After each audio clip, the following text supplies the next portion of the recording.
Insulin নেয়ার পদ্ধতি বিষয়ক প্রশিক্ষণীয় ভিডিও।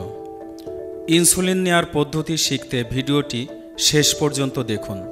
আপনি তৃতীয় ধাপ, সিরিঞ্জটি পেন্সিলের মতো ধরে দ্রুত 90 ডিগ্রি কোণে চামড়ার মধ্যে প্রবেশ করাতে হবে এবং নিশ্চিত হতে হবে যাতে পুরো নিডলটি প্রবেশ করে।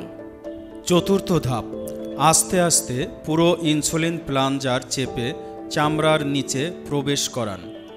10 সেকেন্ড ধরে রাখতে হবে যাতে পুরো ইনসুলিন চামড়ার নিচে প্রবেশ করতে পারে।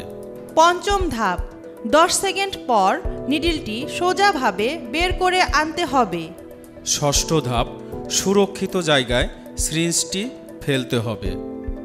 সিরিঞ্জ বা ধারালো কোনো জিনিস সরাসরি ডাস্টবিনে ফেলবেন না। প্রয়োজনে ইনসুলিনের ব্যাপারে চিকিৎসকের পরামর্শ নিন।